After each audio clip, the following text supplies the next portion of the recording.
Alors effectivement, je m'appelle Philippe, je confirme, et je suis aumônier de prison, pas visiteur mais aumônier. Et dans la prison, qui est un centre de détention longue peine que je visite, et où je visite nos amis détenus, il y a quelque temps, il y a 1 an et demi à peu près, j'ai rencontré deux personnes qui ne faisaient pas partie de l'aumônerie, c'est-à-dire qui ne venaient pas régulièrement à nos célébrations, mais qui m'avaient été indiquées par un détenu qui lui participait. C'était deux jeunes, deux Sikhs. Vous savez, ce peuple qui est au nord de l'Inde et qu'on voit souvent dans les bandes dessinées ou avec un grand turban. Alors souvent ils ont une grande barbe, mais lui n'avait pas de barbe. Eux n'avaient pas de barbe. Ces deux jeunes avaient l'un 25 ans et l'autre 28 ans. Celui de 28 ans ne parlait pas français, mais celui de 25 ans, après 18 mois d'incarcération, avait appris le français. Donc je suis allé les voir et on a simplement fait connaissance, lié amitié. Et le jeune de 25 ans, qui s'appelle Gerunder, m'a raconté son histoire. Il m'a dit, voilà, je vivais dans cette belle région là, du Bangladesh. Et au bout de 18 mois de détention, je peux dire que j'avais là-bas tout ce qu'il me fallait. J'avais mes parents, mon père, ma mère, des frères, des sœurs, des amis, des cousins. Nous avions de quoi manger, simplement, mais pas plus. Voilà, c'était ma vie. Et à l'âge de 20 ans, je suis parti. Et puis j'ai vécu, j'ai traversé un continent, je suis arrivé en Europe. Et là, j'ai commis des bêtises. Et en 18 mois d'incarcération, j'ai réfléchi. Je me suis formé, déjà j'ai appris la langue, mais j'ai réfléchi. Il était très, très volubile. J'ai réfléchi beaucoup et je me suis dit, mais pourquoi suis-je parti de chez moi? J'avais vraiment tout ce qu'il me fallait.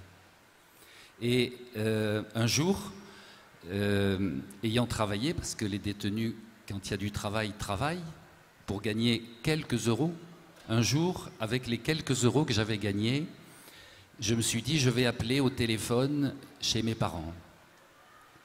Et alors, vous savez, c'est les compteurs, hein, quand on a quelques euros, les minutes sont très brèves.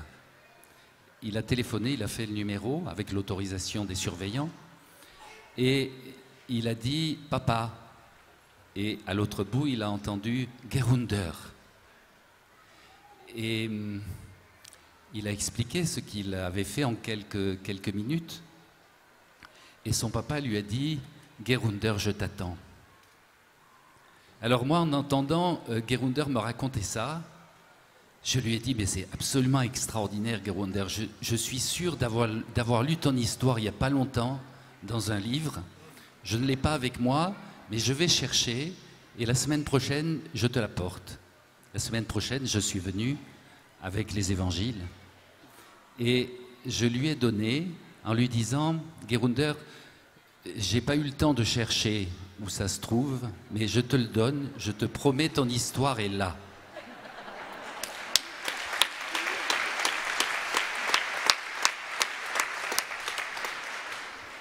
La semaine suivante, Gerunder avait trouvé le passage de l'Évangile que vous avez reconnu. Et on a continué à se voir. Et quelques mois après, il devait être libéré pour être expulsé, donc être reconduit à la frontière et puis prendre l'avion. Et je lui ai dit, Gerunder, je sais que tu n'es pas catholique, que tu n'es pas chrétien, mais on a parlé quand même plusieurs fois du Christ. Et ce que je te propose, c'est de venir à la prochaine messe de l'aumônerie pour qu'on prie pour toi, pour qu'on prie pour ton ami qui sera libéré également, si tu le veux, simplement. Et il nous a fait la joie de venir à cette messe. Ils sont venus tous les deux. Il a suivi toute la messe très, très pieusement. Et à la fin de la messe, il a fait un beau signe de croix comme les autres détenus.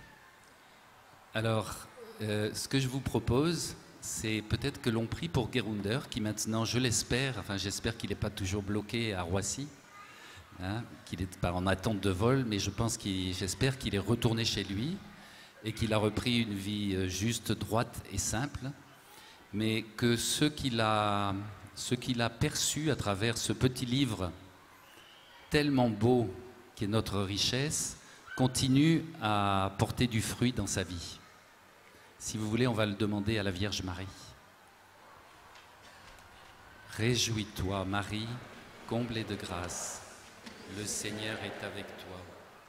Tu es bénie entre toutes les femmes, et Jésus, le fruit de ton sein, est béni.